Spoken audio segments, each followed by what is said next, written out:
પાટણના સાંતલપુરમાં નદીના વહેણમાં ટ્રક તણાયો. લોધરા ગામ નજીક આ ઘટના બની. સ્થાનિકોએ ડ્રાઈવર અને ક્લીનરનું રેસ્ક્યુ કર્યું. ભારે જહેમત બાદ બંનેને સુરક્ષિત બહાર કાઢવામાં આવ્યા છે. જે સમયે ટ્રક ફસાયો હતો ત્યારે કેવી રીતે જે ડ્રાઈવર અને ક્લીનર છે તેમનું રેસ્ક્યુ કરવામાં આવ્યું હતું એ દ્રશ્યો પણ સામે આવ્યા છે. ધસમસતો આ પાણીનો પ્રવાહ કે જ્યાં ટ્રક ફસાઈ ગયો હતો, પરંતુ તાત્કાલિક જ સ્થાનિકો મદદે દોડી આવ્યા હતા અને ભારે જહેમત બાદ આ ધસમસતા પાણીના પ્રવાહમાંથી સુરક્ષિત રીતે ડ્રાઈવર અને ક્લીનરને બચાવી લેવામાં આવ્યા છે. હવે પાટણ રાધનપુર સુઈગામને હાઈવે જે જોડી રહ્યો છે એના દ્રશ્યો બતાવીએ કે જે બંધ થઈ ગયો છે. હાઈવે પર પાણીનો ધસમસતો પ્રવાહ જોવા મળ્યો છે.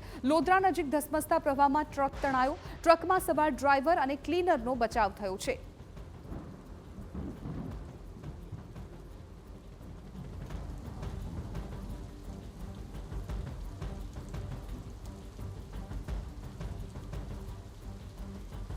તો પાટણમાં રેડ એલર્ટને પગલે એસડીઆરએફની ટીમ સ્ટેન્ડ બાય. 25 જવાનો સાથે એસડીઆરએફની ટીમ તૈનાત છે. બચાવ કામગીરી માટે જરૂરી સાધનો સાથે પાટણમાં એસડીઆરએફની ટીમ સાંતલપુર અને રાધનપુરમાં કરી શકે બચાવ કામગીરી. સૂચના મળતા જ એસડીઆરએફની ટીમ કરશે રેસ્ક્યુ ઓપરેશન. હાલમાં સાંતલપુર અને રાધનપુરના અનેક ગામો બેટમાં ફેરવાયેલા છે.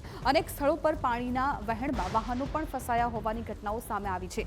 આ વચ્ચે એસડીઆરએફની ટીમ તૈનાત છે અને જ્યાં જરૂર પડશે ત્યાં તેઓ તાત્કાલિક પહોંચીને રેસ્ક્યુની કામગીરી કરશે. સાંતલપુર અને રાધનપુરમાં અતિ ભારે વરસાદને લઈને તંત્ર પણ તૈયાર છે. ખાસ કરીને એસડીઆરએફની ટીમ તૈયાર છે.